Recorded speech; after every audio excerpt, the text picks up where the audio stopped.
Bonjour et bienvenue à notre émission aujourd'hui. Je pense que vous allez la trouver fort intéressante parce que mon invité va répondre à certaines de vos questions. Si vous avez encore des doutes ou vous vous posez des questions concernant le recyclage, les matières compostables, qu'est-ce qu'on fait les bacs? Donc, une employée de la MRC est mon invitée aujourd'hui et je la présente tout de suite. Madame Cathy Pellerin. Cathy, bienvenue à notre émission. Merci. Donc, Cathy, tu es la directrice du Centre de valorisation et aussi la responsable de la gestion des matières résiduelles. Donc, recyclage, ça fait partie de notre vocabulaire, c'est pas inné, mais presque. On a dû être habitués, puis on s'habitue, puis peut-être qu'il y en a encore qui se portent, qui se questionnent. Excuse, là, aujourd'hui, c'est ma première émission depuis X mois, donc on va passer à travers. Il n'y a pas de problème. OK. Donc, parle-nous un petit peu, est-ce qu'il y a des nouveautés? On parle d'une application mobile, ça va où? Donc, oui. Ça, on a entendu parler de ça. Donc, pourrais-tu nous donner un petit peu plus d'informations? Ça, c'est une application que c'est Recyc Québec qui a mis de l'avant, une application mobile. Donc, vous pouvez la télécharger sur votre téléphone intelligent ou vous pouvez aller aussi sur le site directement. Puis, dans le fond, ce que vous faites avec cette application-là, c'est que vous pouvez cliquer le mot que vous vous questionnez dans quel bac, où est-ce qu'on peut en disposer. Et l'application va vous dire si ça va dans le bac de recyclage, si ça va compostable, si ça va dans les éco-centres. Donc, il y a différentes, c'est ça, il y a plus de 800 produits qui sont énumérés dans cette application-là. Donc, ça peut aider. On nommera pas les 800 items, non. mais donc, cette application, c'est gratuit aussi? Oui, c'est gratuit. OK. Oui, parfait. Donc, ça fait pas tellement longtemps. C'est au mois de juin, je crois, qu'ils ont sorti l'application. OK. Puis l'information, c'est instantané. Tu sais, quand tu écris le mot, clique, puis déjà là, tu as ton information que tu cherches. Alors, j'imagine que cette application, elle est traduite aussi. On peut l'avoir en version anglaise? Ça, j'ai pas vérifié. Okay. J'ai pas vérifié. On pourrait peut-être aller vérifier nous autres mêmes. Donc, les téléspectateurs qui nous écoutent, peut-être qu'ils nous écoutent déjà avec la tablette ou le téléphone. Ouais. Donc, ça va.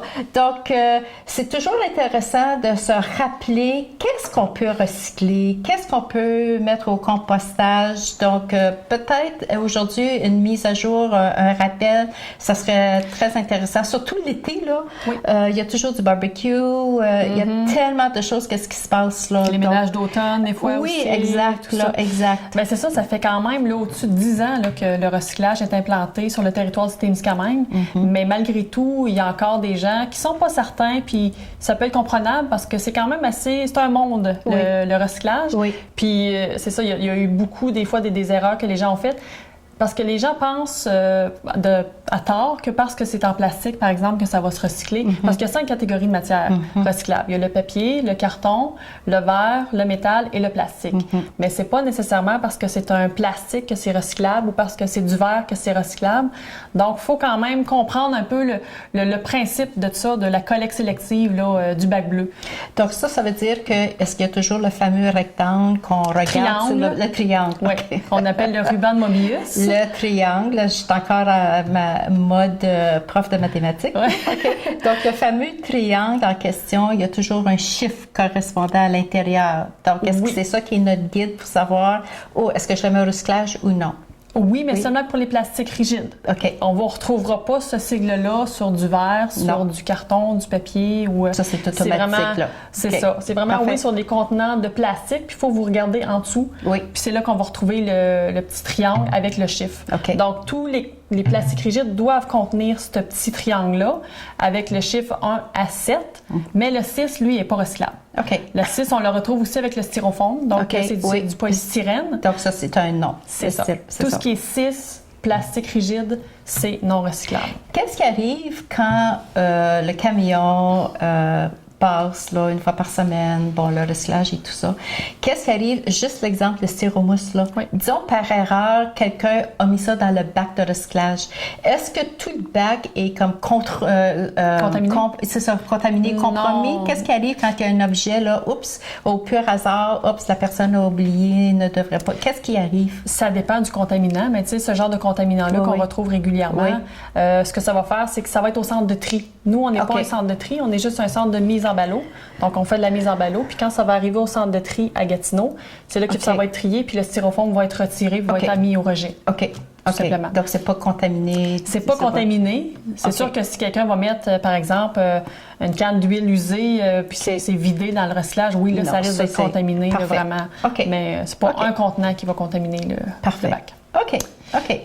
Est-ce qu'il y a des nouveautés? Est-ce qu'il y a des produits qui ont été ajoutés depuis? Donc, ça fait déjà 10 ans là, que le recyclage Plus de 10 ans, oui. C'est ça.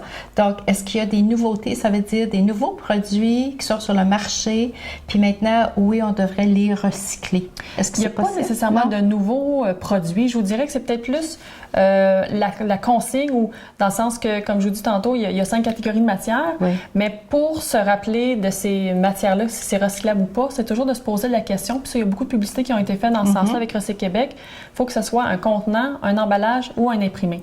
Donc, c'est toujours la question à se poser. Si ça ne répond pas à cette question-là, il y a des grosses chances que ça ne soit pas recyclable. Tu sais, si on pense un morceau, justement, de plastique, mais ce serait un bout carré de plastique, c'est pas un contenant, c'est pas un emballage, puis il est probablement pas codé, donc automatiquement, c'est pas recyclable. Je donne toujours l'exemple aussi, par exemple, d'un bol de toilette. Tu sais, le bol de toilette, oui, il est peut-être en plastique, mais c'est pas un contenant, c'est pas un emballage, puis il est pas codé, donc c'est pas recyclable. Qu'est-ce qui arrive? Parce que de plus en plus, les gens vont magasiner online, sur l'Internet, que ce soit Amazon ou peu importe, un magasin quelconque. Puis ensuite, quand tu reçois ta commande dans une boîte et si la boîte n'est pas remplie, on va comme rembourrer là, autour de nos objets. On va en rembourrer ça avec le plastique. Je sais que les enfants aiment ça, là, tu sais, avec les plastiques à bulles. C'est ça, les plastiques à bulles. Donc, ça, c'est recyclable ou non? Oui, ça serait recyclable. Ça ferait partie des plastiques mous. OK. C'est un plastique mou, puis c'est les plastiques qui doivent s'étirer. Ça, c'est encore là à savoir si un plastique mou, ça serait sec.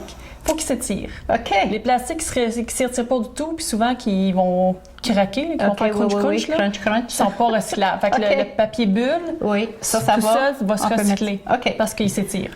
Mais tous les autres sacs, tous ces sacs-là doivent être mis dans un autre sac transparent, mis dans le bac bleu. OK. Ouais. Fait que non, c'est plein de petits trucs comme ça.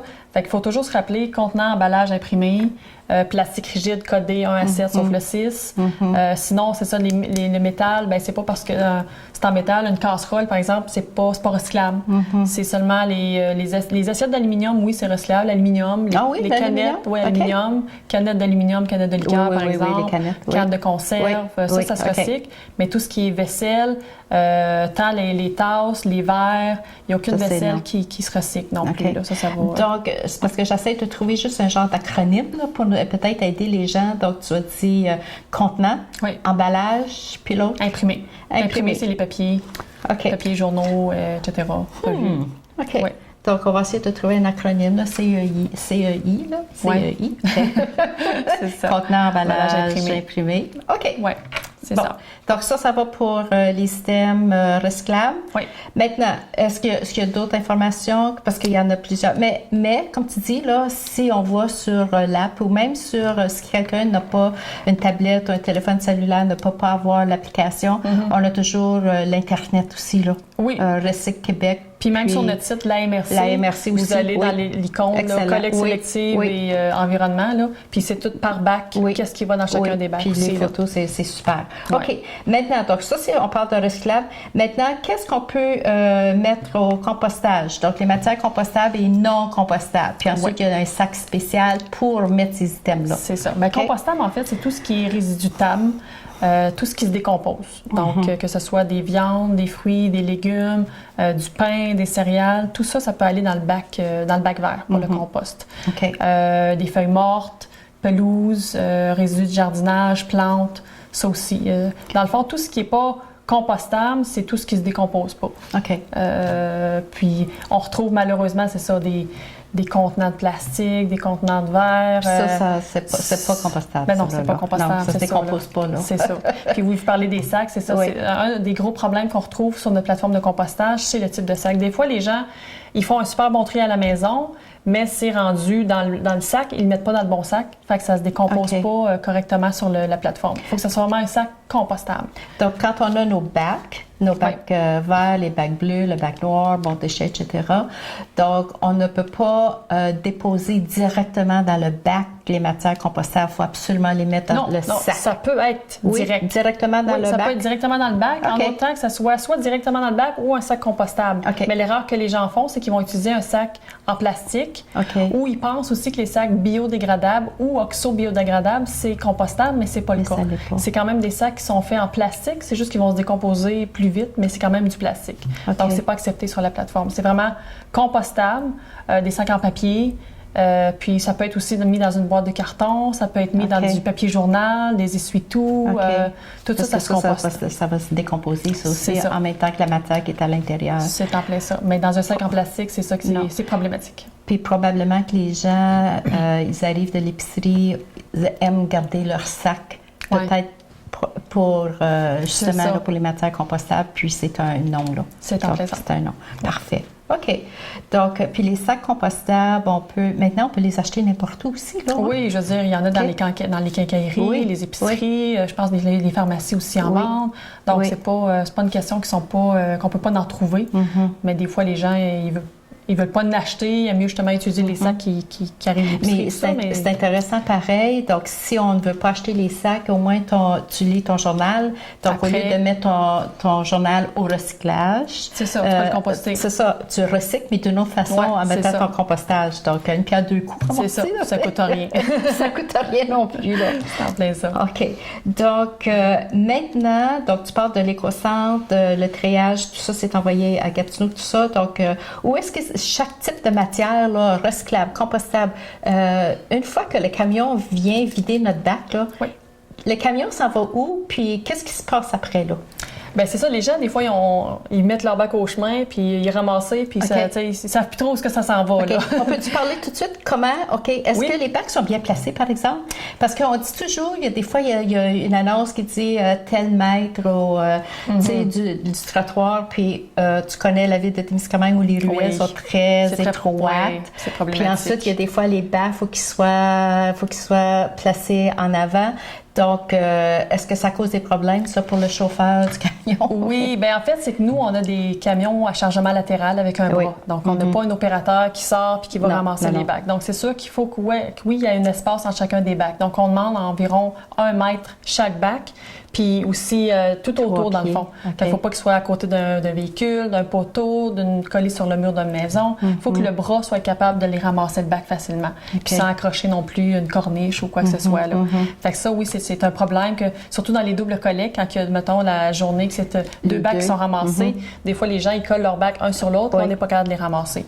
Fait qu'il faut vraiment laisser un espace entre chacun des bacs.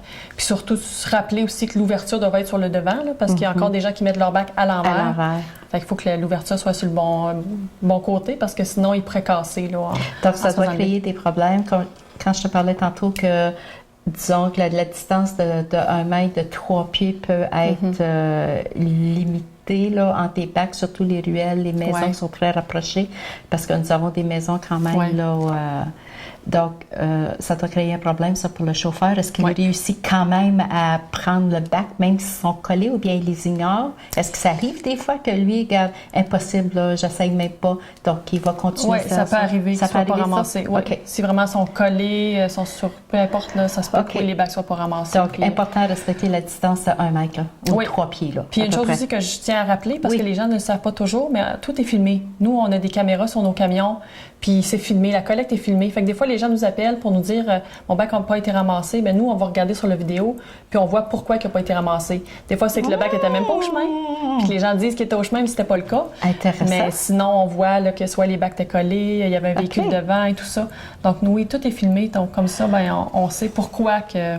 Ça a évité beaucoup de plaintes, je vous dirais. Wow, c'est intéressant ça à savoir. OK. Puis ça, est-ce que c'est nouveau ou bien il y avait toujours la caméra installée sur le camion? Ça fait quand même quelques années là, qu'on a des caméras. Avant, ils n'avaient pas tous, mais maintenant, oui, tous les camions sont équipés de caméras. Bon, OK. Donc, les bacs sont bien placés. Le devant, le camion, bon, on repart, le camion est plein, part de Témis. Qu'est-ce qui se passe une fois que le camion part de Témis? Une fois qu'il part à Témis, il s'en vient à Fabre. À Fabre, où est-ce que je travaille? Donc, le centre de valorisation qu'on appelle communément l'éco-centre de Fabre. Donc, rendu là, C'est ça, on dit souvent éco-centre, mais l'éco-centre, c'est juste une partie du centre de valorisation. Parce que c'est un peu comme l'éco-centre que vous avez ici à Témiscamingue. Oui, il y a une section à Fabre qui a ça, mais on a aussi un centre de transfert pour les déchets, on a une plateforme de compostage pour les matières organiques, on a un centre de mise en ballot pour le recyclage. Donc, tout ça, c'est le centre de valorisation qui inclut l'ensemble de ces bâtiments-là. Donc, tout s'en vient à Fabre, puis après ça, ça s'en va à différents endroits. Donc, le compost reste sur place à Fabre parce que c'est là qu'on a une plateforme. Donc, c'est un grand terrain. Puis qu'on fait du retournement. C'est des andins, comme des tas de compost qu'on mélange avec des copeaux de bois et tout ça. Puis après ça, on c'est produit du pour compost. l'engrais aussi, là? Oui, les gens peuvent venir s'en chercher gratuitement quand c'est prêt. C'est sûr qu'on fait quand même signer une décharge pour pas qu'ils l'utilisent dans leur jardin. Notre compost respecte quand même les normes environnementales, mais on ne sait jamais, étant donné tous les contaminants qu'on peut retrouver pareil dans le compost, parce que comme je vous dis, il y en a qui mettent n'importe quoi. On peut retrouver des piles qui peuvent avoir eu de l'acide qui s'est écoulé, on peut avoir eu des batteries, des batteries de char, de l'huile à moteur. Donc déjà là, ça c'est contaminé, ça contamine ça peut les contaminer. autres objets. Fait que là, on dit aux gens, ben oui, vous pouvez utiliser le compost, mais pour de la pelouse, pour des plantations d'arbres, des plantes, c'est pas de problème, mais pas pour fruits et légumes, là, consommation, là, parce que ça peut peut-être les contaminer. Fait que oui, on produit notre compost directement à Fabre. Donc ça, c'est pour les matières organiques, donc le bac vert. Le bac noir, lui, ça s'en va aussi à Fabre, mais ça s'en va dans le centre de transfert qu'on appelle. Donc, c'est juste un endroit où est-ce qu'on accumule tous les déchets. Puis quelques fois par semaine, on remplit un semi-remorque plein, puis ça s'en va à Rouyn-Noranda chez Multitech Environnement. Parce qu'ici, au Témiscamingue, on n'a pas de lieu d'enfouissement technique qu'on appelle, donc c'est un lieu conforme pour l'enfouissement des déchets. Donc, c'est Rouyn le plus proche, donc on envoie nos déchets à cet endroit-là. Puis, pour le recyclage, oui. OK, tu savais, j'avais une question, là, c'est parce que avant qu'on continue plus loin puis passer à l'autre sujet, parce que les déchets, ça doit sûrement arriver qu'il y a des produits qui auraient dû être au recyclage, mais ils se retrouvent dans les déchets. Donc, encore là, est-ce que ça veut dire que, ça aussi, je ne veux pas employer le mot contaminé, mais c'est comme... c'est pas la bonne place. Qu'est-ce qu'on fait? Donc, est-ce qu'il y a quelqu'un qui va les enlever, ces items-là, qui devraient être au recyclage? Ou bien ça va ils vont rester avec les déchets? C'est sûr que si c'est mis dans le bac du citoyen, puis c'est mélangé avec le reste, puis c'est mis dans le gros camion, on ne commencera pas à trier les déchets, ça c'est certain. On ne peut pas trier ça. La seule chose qu'on est capable d'enlever, c'est si des entrepreneurs viennent, puis que là, ils amènent vraiment des gros volumes qui duraient du bois, du métal, qu'on est capable de retirer avec notre chargeur, nos équipements, on va le faire, mais sinon... tout reste à l'enfouissement. Fait que c'est là l'important aussi de trier tout ce qui se recycle puis tout ce qui se composte parce que c'est le déchet qui coûte le plus cher aux contribuables. Juste les déchets pour le transport vers Rouyn-Noranda à partir de Fabre, plus l'enfouissement, c'est environ 800-900 000 $ par année que ça coûte. Donc, si on est capable de vraiment... Si les gens trieraient vraiment tout puis recycleraient tout, composteraient tout, ça coûterait beaucoup moins cher. Parce qu'il y a beaucoup plus de volume. Juste à titre d'exemple, en déchets, on génère en moyenne par année entre 6 et 7 000 tonnes, tandis que le compost, c'est 1 300, puis le recyclage, 1 700. Donc, vous voyez que les déchets, il y en a beaucoup trop. Est-ce que il y a une augmentation, est-ce qu'il y a plus de compostage, de matière compostable là, qu'il y avait peut-être 2-3 ans? Parce que j'essaie de penser, peut-être 4-5 ans. Peut-être tu peux me corriger, là, Cathy, si je fais une erreur. Il y a 5 ans, il y avait 2 étudiants qui avaient été embauchés. Je pense que c'était par la ville. Donc, je ne sais pas si c'est un programme relié avec l'Écocentre ou la MRC. Puis ensuite, ils faisaient le tour de nos bacs de recyclage, puis vérifiaient à l'intérieur pour s'assurer, puis ils nous laissaient une note. Puis on était comme genre coté si c'était oui, puis moi, je me rappelle sur notre bac, parce que je partageais avec une voisine, puis nous autres, notre bac était correct, là. Donc, il n'y avait pas de matière... qui n'aurait pas dû être dans le bac de recyclage. Est-ce que tu te rappelles de à la ville, oui, je sais que la ville a déjà embauché juste ici pour Témiscamingue des agents verts. Oui. Mais nous, à la MRC, on a aussi un inspecteur à l'heure actuelle qui fait la tournée de tous les bacs pour donner des billets de courtoisie, puis éventuellement aussi des billets de contravention. OK. Donc ça, est-ce que ça se fait régulièrement ou bien c'est juste de temps en temps? Là, non, c'est régulier, ça? Oui, ça se fait régulier, mais c'est à l'échelle du Témiscamingue. Donc, c'est pas juste concentré ici à la ville. Là. Bon, parfait. OK. Donc, c'est vraiment être vigilant puis de vraiment porter attention.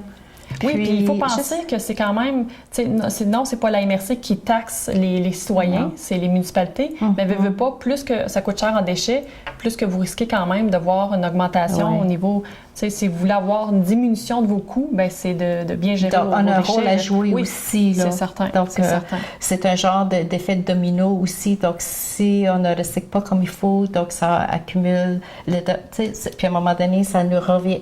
Oui, c'est ça. Mais c'est vraiment le déchet qu'il faut vraiment miser sur essayer de réduire le plus possible le déchet. OK, parfait. OK. Donc, ça, c'était pour les déchets. Oui. Recyclage, ça s'en vient ça aussi à faire. Mais là, on fait de la mise en ballot. Okay. Donc, on fait juste mettre toutes les matières, on trie rien. On a déjà eu un centre de tri en 2013, mais finalement, on s'est rendu compte que c'était pas rentable au niveau de la MRC. Donc là, on fait juste de la mise en ballot et on envoie tout le recyclage à Gatineau chez Tricentris. Okay. Donc, eux, c'est un centre de tri qui, eux, trie les matières par catégorie. Donc, c'est un gros centre de tri qui est mécanisé. Donc, tout s'en va dans les bonnes catégories. Là. Donc, encore là, le transport de fard à Gatineau, oui. Il y a des coûts rattachés à ce transport. Oui, il y a des coûts, mais juste parce que souvent on se faisait dire, dans le temps qu'on avait un centre de tri à Rouyn, les gens disaient, ben oui, mais ça doit coûter moins cher à Rouyn. Mais non, ça coûtait même pas moins cher. Ça coûte moins cher aller à Gatineau que ce que ça coûtait à Rouyn. Parce que dans le temps, à Rouyn, c'était un centre de tri privé. Donc, les coûts de traitement étaient très, très dispendieux. Ça nous coûtait 55 $ la tonne en traitement, tandis que où est-ce qu'on est à Gatineau, c'est un genre de coopérative, un organisme à but non lucratif. Donc là, ça nous coûte beaucoup moins cher. Donc, ça coûte moins cher à la Gatineau. Puis le fait de faire de la mise en ballot, on rentabilise aussi nos transports. Donc, c'est probablement Gatineau, c'est le centre qui accueille tous les déchets de tout le monde. Là, bien, de beaucoup, oui. C'est un des plus gros centres du Québec. C'est ça. Excellent. OK. Oui. OK.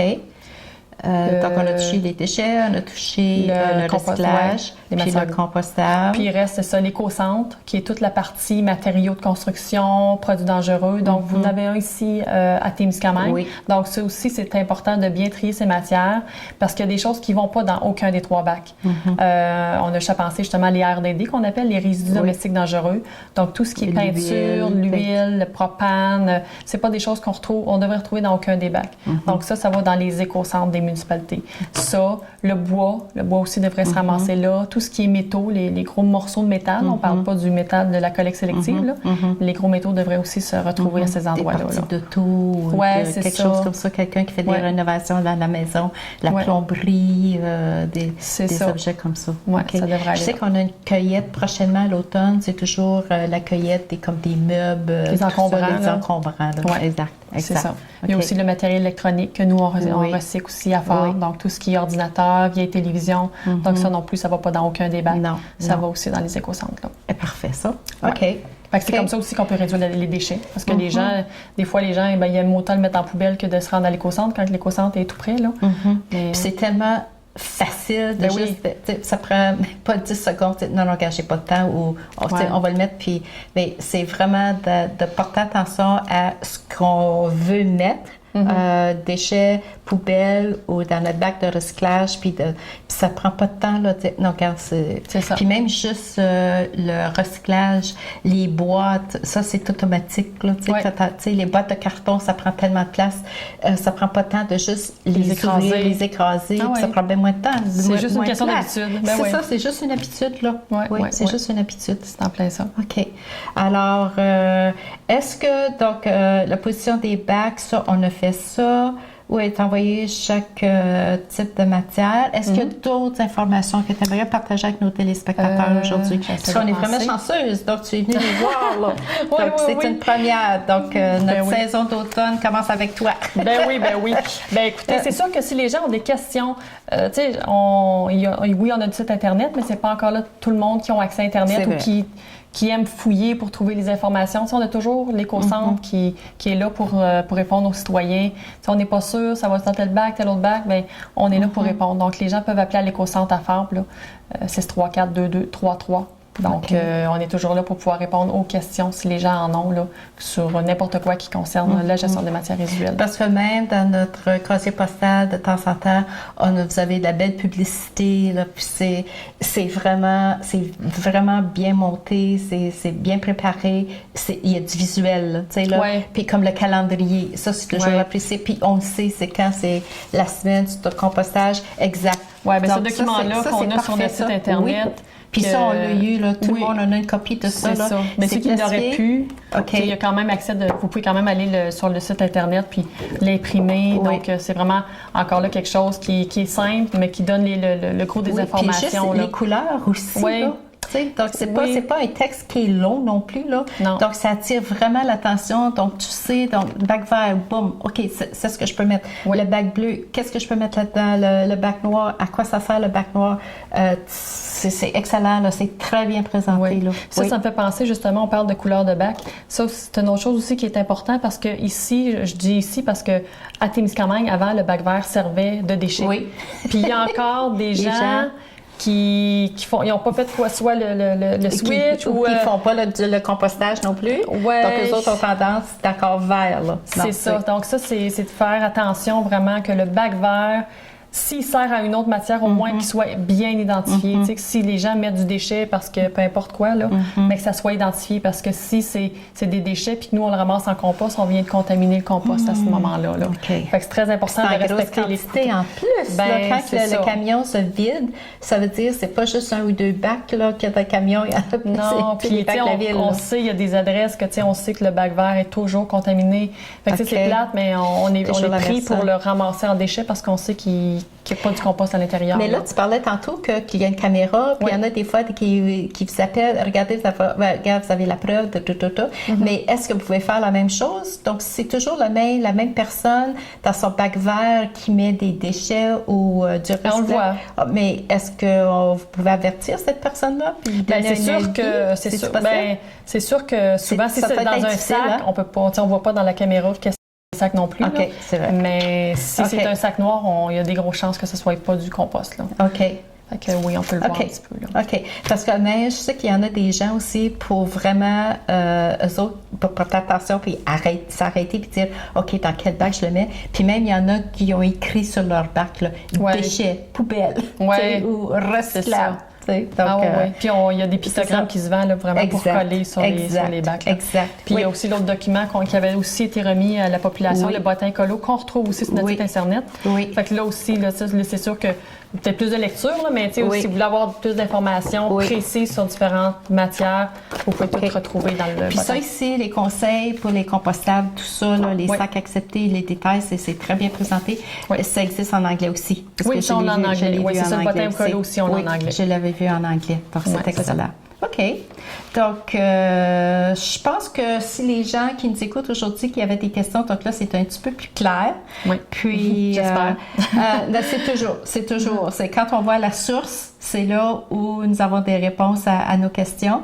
Mais tu l'as ajouté aussi au début de l'émission, si les gens ont des questions, on peut toujours te rejoindre. Oui. Donc, ou aller sur le site de la MRC. Oui. Si vous n'avez pas le site Internet, il y a toujours le numéro de téléphone ou on peut aussi appeler à la ville de Témiscamingue, puis là, ils peuvent répondre à nos questions, puis nous transférer à toi, là. Oui, c'est ça. OK. Parfait, Cathy. Donc, est-ce que ça fait longtemps que tu travailles? Donc là, ça fait 10 ans, oui. Tu sais, le recyclage, puis là, il faut vraiment, là... Puis je pense que c'est juste, tu l'as dit tantôt aussi, c'est une habitude et c'est s'initier, puis porter attention, parce qu'on dit toujours, ça prend 3 semaines pour se débarrasser d'une mauvaise habitude, puis de, tu sais, avec une nouvelle, remplacer par une nouvelle habitude, juste de déplier nos boîtes, là. Juste ça peut... Ça peut aider. Juste les petits gestes qu'on peut poser qui peuvent aider au bout de la ligne, là, une fois que le camion arrive à faire. C'est ça. OK, parfait. Donc, toi, est-ce que ça fait 10 ans que toi, tu travaillais avant pour moi, ça fait 17 ans que je travaille pour la MRC. MRC? OK. 17 ans, fait que ça fait 17 ans que je m'occupe des matières résiduelles. Là. OK. Puis toi, tu travailles ton bureau et ta fabre. Oui. OK. Puis c'est intéressant parce que vous l'avez appelé le centre de valorisation. Oui, c'est ça. Donc, c'est vraiment intéressant. Valorisation de la valeur. Donc, tu sais, c'est comme, c'est Valoriser nous les autres. matières aussi. C'est ça. Puis, on est responsable de qu'est-ce qui se passe, puis qu'est-ce qui va arriver à faire. Donc, ça vient de nous autres. Donc, c'est à nous autres à savoir qu'est-ce qu'on peut mettre dans le bac bleu, qu'est-ce qu'on peut mettre dans le bac vert, puis qu'est-ce qu'on peut mettre dans le bac noir. Chaque petit geste compte. Fait que tout le monde fasse des efforts. Excellent. Juste pour moi aujourd'hui, là, OK? Quand tu as parlé de compostage, moi, je pensais que c'était toujours le fameux sac qu'on achète, là. Okay. Mais tu as dit, regarde, papier journal, une boîte de carton, on peut s'en servir aussi. Donc, déjà là. Donc, des fois, c'est juste un petit détail qu'on ne sait pas puis qui peut aider tout le monde. Il peut aider. Ça m'a aidé aujourd'hui. Bon, mais tant mieux. Puis là, vu qu'on est à l'automne qui s'en vient, même s'il fait encore chaud, là, mais ça s'en vient. Un petit truc encore là, parce que les gens souvent nous appellent, ils disent, vous n'avez pas ramassé le contenu de mon bac à compost, mais c'est parce qu'il était gelé. Tu sais, l'hiver, souvent les matières gèlent. Mais si vous voulez éviter que ça se produise à l'automne, avant que ça gèle, mettez des feuilles mortes ou quelque chose de sèche dans le bac, dans le fond du bac. Comme ça, au moins, ben, ça collera pas. Soit une boîte de carton, donc vous pouvez mettre vos matières directement dans la boîte à carton, dans le bac, des feuilles mortes, du papier journal. Mais c'est sûr que si vous mettez des sacs compostables en fécule de maïs, on appelle, ben lui, eux autres, ils font de la condensation puis ils risquent de rester collés dans le fond du bac, fait qu'ils vont rester là tout l'hiver. Un petit truc pour vous pour l'automne, avant de ramasser vos feuilles, donc vous savez quoi faire avec les feuilles, donc ça c'est un petit truc. Ça il y a des fois quand on écoute Météo Média, à un moment donné, il y a toujours les trucs de grand-mère. Je sais pas si tu écoutes ça des fois, là, c'est pas mal intéressant. Donc le petit truc aujourd'hui, pour ne pas que ça gèle, donc vous avez écouté le truc de Cathy. C'est ça. On va commencer. Donc peut-être la prochaine fois, tu vas nous donner un autre truc. Ben oui. Puis on pourra rajouter la liste aux trucs de Cathy de la MRC. Tu sens la directrice du centre de valorisation. Alors, OK, ben merci beaucoup, Cathy. Ça fait plaisir. Donc c'est toujours intéressant que tu viennes nous voir, tu nous éclaires. Donc c'est encore, puis je pense que c'est toujours un rappel, puis que les gens leur faire penser, c'est très important de respecter les bacs. Puis il y a une caméra aussi. Ça, c'est un autre truc qu'on vient de partager avec vous, que n'oubliez pas, il y a une caméra sur le camion. Alors, merci beaucoup, Cathy. Alors, peut-être à la prochaine. Puis on te souhaite encore la bienvenue de venir partager d'autres rappels puis d'autres petits trucs avec nous. Donc, c'était une émission concernant les matières compostables, les matières de recyclage. Et mon invité aujourd'hui était Cathy Pellerin de la MRC, qui est la directrice du centre de valorisation et aussi elle est responsable de la gestion des matières résiduelles. Et sur ça, on vous souhaite une bonne journée, une bonne automne.